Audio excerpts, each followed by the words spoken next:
क्या आपने कभी ज़मीन या मकान खरीदने की कोशिश की है? अगर हाँ, तो आप जानते होंगे कि ये काम कितना मुश्किल और घर खरीदने का जो पूरा प्रोसेस है, वो कितना लंबा प्रोसेस है। कई महीनों का समय भी इसमें लग जाता है। रजिस्ट्रेशन करवाना, नाम ट्रांसफ़र, पुराने रिकॉर्ड निकलवाना और सबसे बड़ी बात, फर्जी दस्तावेजों से बचना, फर्जी डील से बचना। कहीं आपको एक ही मकान 2 लोगों का ना बेच दिया जाए, 3 लोगों का ना बेच दिया जाए, इन सब चीज़ों से बचना। और ये सब कुछ इतना उलझा हुआ है कि आम आदमी तो कई बार इस पूरे प्रोसेस को देखकर डर भी जाता है। यहाँ तक कि इतना सब कुछ करने के बावजूद रजिस्ट्रेशन इस बात का प्रमाण नहीं है कि प्रॉपर्टी के मालिक आप ही हैं।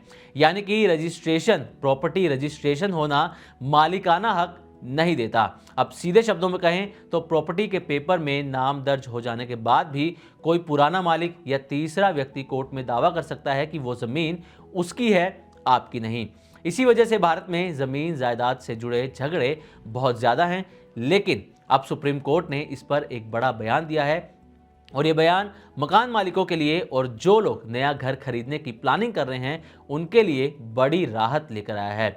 अब यूं भी कह सकते हैं कि शायद वो दिन दूर नहीं जब घर या जमीन खरीदना उतना ही आसान होगा जितना मोबाइल से पैसे ट्रांसफर करना। तो चलिए आज की इस वीडियो में समझते हैं कि सुप्रीम कोर्ट ने इस पूरे मामले पर क्या कहा है, प्रॉपर्टी से जुड़े इस बदलाव को क्यों जरूरी बताया गया है और इससे आम लोगों को क्या फायदा होगा। तो चलिए एक एक करके आपको सारी चीजें बताते हैं और सबसे पहले जानेंगे कि आखिर सुप्रीम कोर्ट ने क्या कहा है।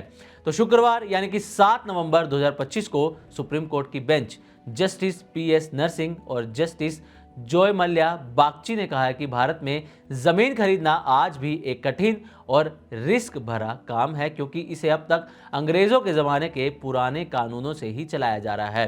कोर्ट ने कहा कि आज भी रजिस्ट्रेशन और मालिकाना हक दो अलग अलग चीजें हैं, यानी कि जमीन रजिस्ट्रेशन हो जाने के बाद भी ये जरूरी नहीं कि आप उसके असली मालिक माने जाएं। और यही वजह है कि देश में जमीन जायदाद को लेकर सबसे ज्यादा मुकदमे चलते हैं।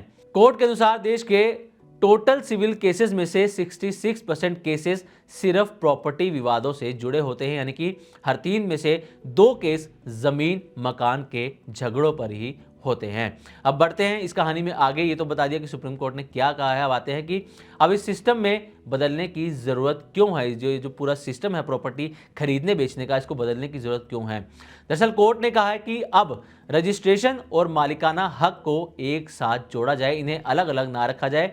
यानी कि अब ज़मीन आपके नाम पर रजिस्टर हो जाए तो आप उसी वक्त उसके कानूनी मालिक भी माने जाएं। इसे कहा गया है कंक्लूसिव टाइटलिंग, मतलब जमीन की रजिस्ट्री ही मालिकाना हक का अंतिम सबूत मानी जाए। इससे मुकदमे कम होंगे, धोखाधड़ी घटेगी और सिस्टम ट्रांसपेरेंट बनता हुआ यहां पर नजर आएगा। दरअसल ये जो पूरा मामला है वो बिहार सरकार के एक आदेश से शुरू हुआ था। बिहार सरकार ने कहा था कि जब तक जमाबंदी यानी कि जमीन के रिकॉर्ड में नाम दर्ज नहीं होता तब तक कोई जमीन बेची या ट्रांसफर नहीं की जा सकती। लेकिन सुप्रीम कोर्ट ने इसे खारिज कर दिया है। कोर्ट ने कहा कि बिहार का इरादा अच्छा है, बिहार सरकार का इरादा अच्छा है, लेकिन अभी उनके पास सभी जमीनों के पूरे रिकॉर्ड नहीं है। सर्वे और रिकॉर्ड अपडेट का काम अधूरा है। ऐसे में रजिस्ट्रेशन रोकना लोगों के अधिकारों का उल्लंघन है। यानी कि कोर्ट ने कहा है कि जब तक सिस्टम पूरी तरह से तैयार नहीं है तब तक आम लोगों को जमीन खरीदने या बेचने से रोका नहीं जा सकता। ये कुछ कोर्ट ने अपने आदेश में कहा है। अब आते हैं कि ये बदलाव क्यों जरूरी है। तो दरअसल जस्टिस नरसिंह ने अपने फैसले में लिखा है कि 1 सदी से ज्यादा वक्त बीत चुका है, अब देश को हिम्मत दिखाकर नई दिशा में सोचना होगा। उन्होंने कहा कि किसी भी देश की मैच्योरिटी इस बात से पता चलती है कि वहां जमीन की खरीद बिक्री कितनी ईमानदारी और पारदर्शिता से होती है। यानी अगर भारत को एक मजबूत और भरोसेमंद देश बनना है तो हमें प्रॉपर्टी सिस्टम को पारदर्शी और डिजिटल बनाना ही होगा, तभी हम आगे बढ़ पाएंगे एक देश के तौर पर। अब अहम बात यह है कि सुप्रीम कोर्ट ने एक टेक्निक भी टेक्नोलॉजी यहाँ पर सुझाई है। वो क्या है उसके बारे में बात कर लेते हैं। तो सुप्रीम कोर्ट ने कहा है कि अब वक्त है कि हम नई टेक्निक खासकर ब्लॉकचेन टेक्नोलॉजी का इस्तेमाल करें। कोर्ट ने कहा कि ब्लॉकचेन टेक्नोलॉजी से जमीन के रिकॉर्ड को छेड़छाड़ से बचाया जा सकता है। इस तकनीक में हर लेन देन का रिकॉर्ड एक डिजिटल लेजर में दर्ज होता है। ये लेजर सबके लिए पारदर्शी होता है और इसमें कोई डेटा बाद में बदला नहीं जा सकता। यानी कि अगर कोई व्यक्ति जमीन बेचता है तो वो एंट्री ब्लॉकचेन में दर्ज हो जाएगी और उसे मिटाया या फिर बदला नहीं जा सकेगा। इससे फर्जी दस्तावेज, दोहरी बिक्री, जमीन पर कब्जे जैसी समस्याएं जो हैं वो खत्म होती हुई यहां पर नजर आएंगी पूरे देश से। अब ब्लॉकचेन सिस्टम में क्या क्या चीजें होंगी ये भी देखना जरूरी है। तो आपको बता दें कि कोर्ट ने कहा है कि ब्लॉकचेन सिस्टम में जमीन के नक्शे, सर्वे डेटा, रेवेन्यू रिकॉर्ड और पुराने मालिकों की पूरी जानकारी होगी। ये एक जगह स्टोर हो सकती है पूरी की पूरी जानकारी। इससे हर जमीन की पूरी हिस्ट्री एक क्लिक में ही सामने आ जाएगी और इसमें कोई बदलाव नहीं किया जा सकेगा। अब इस फैसले का असर क्या हो सकता है? तो अगर सरकार सुप्रीम कोर्ट के सुझाव को लागू करती है तो कई बड़े यहां पर फायदे होते हुए नजर आ सकते हैं। पहला यह कि धोखाधड़ी कम होगी, क्योंकि फर्जी दस्तावेज या एक जमीन को कई लोगों को बेचना अब नामुमकिन हो जाएगा अगर सरकार इसको लागू कर देती है। तो विवाद भी कम हो जाएंगे, क्योंकि जब रिकॉर्ड साफ सुथरा होगा तो मुकदमे अपने आप ही घटते जाएंगे। टाइम और पैसा ये दोनों भी यहाँ पर इनकी बचत होगी। लोगों को तहसील, कोर्ट कचहरी के चक्कर नहीं लगाने पड़ेंगे, जिसके चलते टाइम और पैसा यहाँ पर दोनों बचते हुए नजर आएंगे।